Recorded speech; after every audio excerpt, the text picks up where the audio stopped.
It's a humid July afternoon in 2005, right outside Delhi's five-star Ashoka Hotel. A black sedan sits idling in the driveway. Inside the car are two of the Mumbai underworld's most ruthless shooters. But they aren't alone. Sitting beside them is Ajit Doval, the former director of India's intelligence bureau. This strange alliance is poring over blueprints of a Dubai hotel. They are in the final stages of a covert, state-backed operation to eliminate India's most wanted man, Dawood Ibrahim. Before the hitmen can even get moving, unmarked cars surround the sedan out of nowhere. Heavily armed Mumbai police officers pour out and draw their weapons on the vehicle. Doval shouts at the officers to stop, but they ignore him.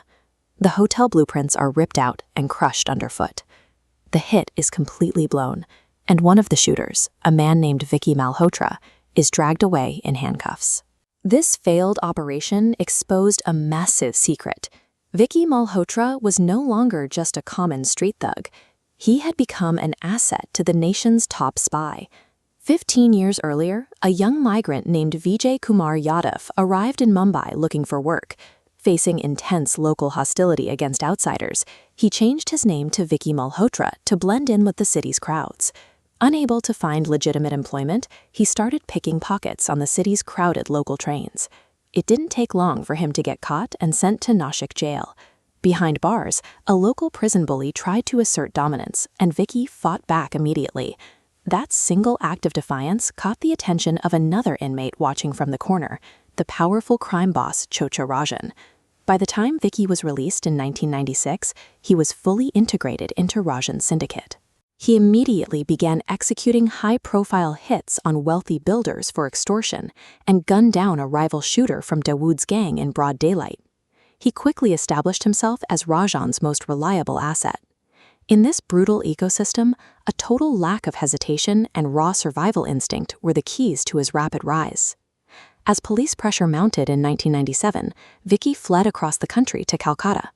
He assumed a completely new identity, got married, and set himself up as a wealthy businessman, far away from his criminal reputation in Mumbai. While running a legitimate clothing store, he continued to command a vast extortion ring. He masked his real location by routing his threatening phone calls through servers in Bangkok and Hong Kong to stay untraceable. This ability to operate invisibly made him incredibly useful to Indian intelligence. In 1998, intelligence recruited Vicky to infiltrate Karachi and assassinate Dawood Ibrahim at a local shrine. But in 2005, he made a single catastrophic error. He used one of his international SIM cards to extort a liquor merchant in Indore. Months later, he brought that exact same SIM card back into India for his meeting with Ajit Doval. The Mumbai police already had that number flagged. The exact moment the phone connected to a local cell tower, they tracked him straight to the Ashoka Hotel, ending the mission and his life as a free man. Vicky spent the next 5 years in prison. Then, in 2010, he was unexpectedly granted bail. There were allegations that his high-level intelligence contacts helped him secure his release, because the moment he walked out of jail, he vanished. His timing was vital. Fareed Tanasha, who was arrested alongside Vicky in 2005, was also released on bail that year. Weeks later, Fareed was gunned down by assassins in his own home. Vicky avoided that fate by fleeing India entirely. He relocated his operations to Southeast Asia and Africa, transitioning his communications to untraceable, encrypted VoIP networks to run his syndicate from afar.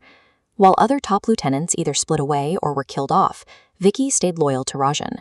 When Rajan was eventually arrested in 2015, Vicky was the last major figure left with the connections and loyalty to manage the remnants of the organization across Dubai and Thailand.